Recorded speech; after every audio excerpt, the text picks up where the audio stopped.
Bismillahirrahmanirrahim. Alhamdulillahirabbil alamin wassalatu wassalamu ala Rasulillah wa ala alihi wa ashabihi wasallam. Kita lanjut pelajaran kita di pelajaran fikih ya.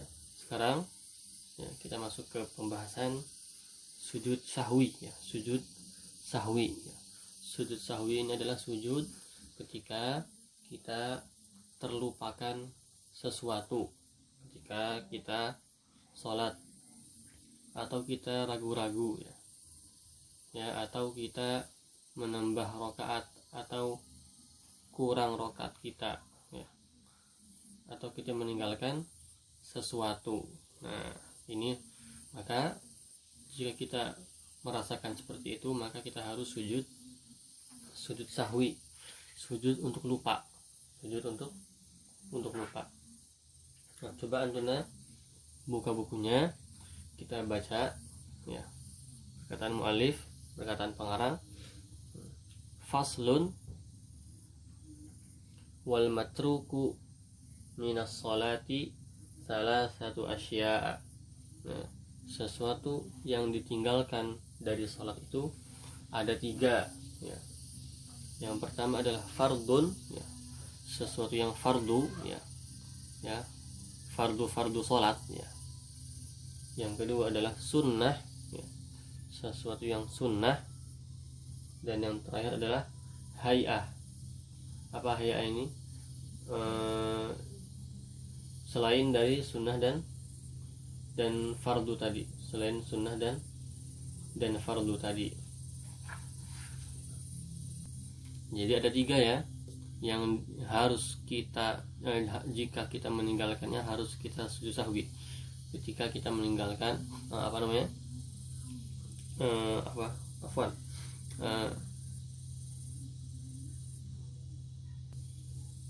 berarti begini ya, berarti di dalam sholat itu ada 3 perkara ya.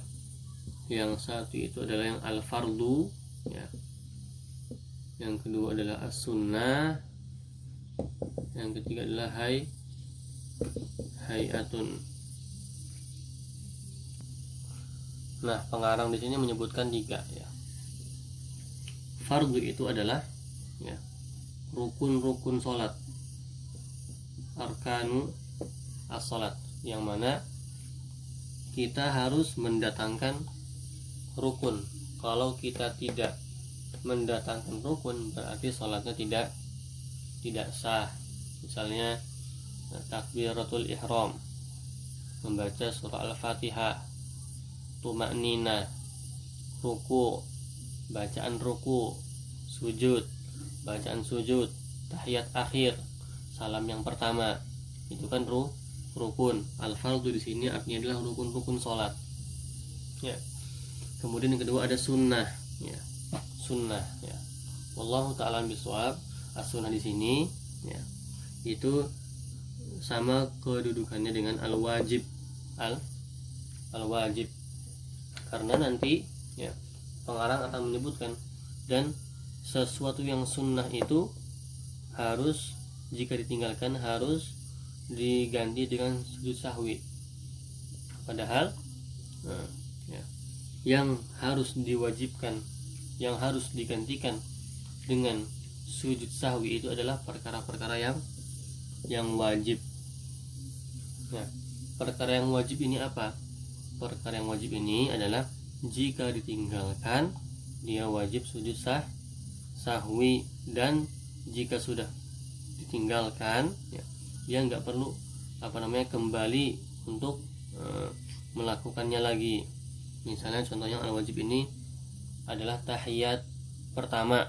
Tahiyat yang pertama itu adalah diantara kewajiban sholat. Maka misalnya ada seorang yang dari rakaat kedua dia nggak tahiyat pertama, dia langsung naik untuk rakaat ketiga.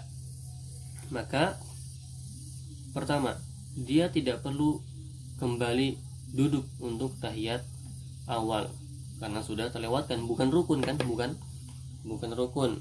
Berbeda kalau rukun dia harus, misalnya dia lupa ruku, kemudian dia sujud langsung ya, dari yang tidak, maka dia harus kembali untuk ruku. Nah, untuk yang wajib dia tidak perlu kembali, tapi dia harus sujud sahwi nanti di akhir sholat. Nah, kemudian yang ketiga adalah ada hay'ah. Hay'ah.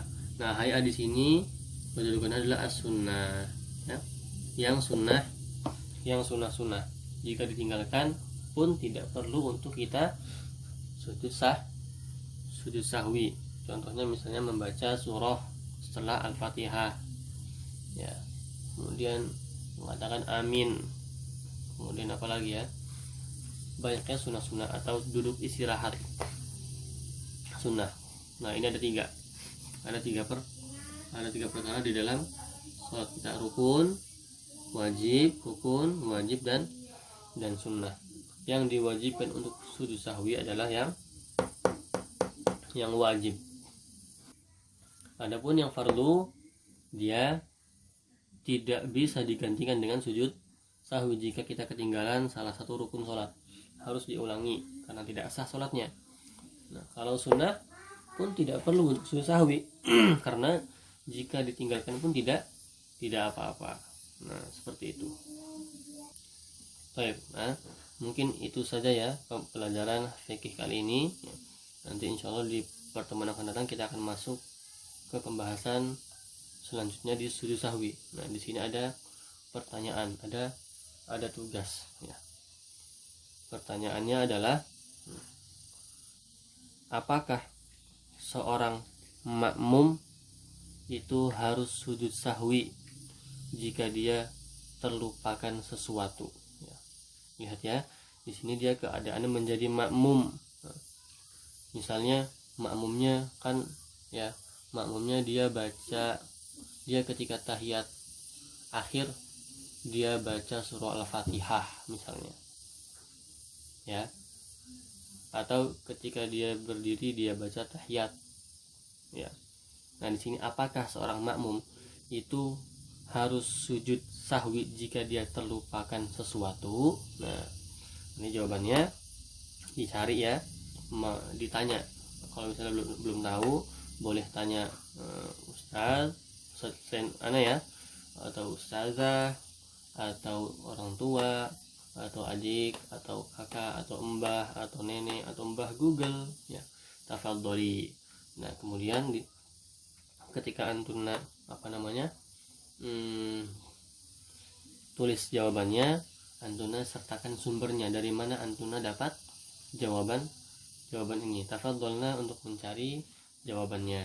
Nah, mungkin itu saja ya, semoga bisa difahami, dan kalau ada yang belum paham atau dipertanyakan silakan tanya.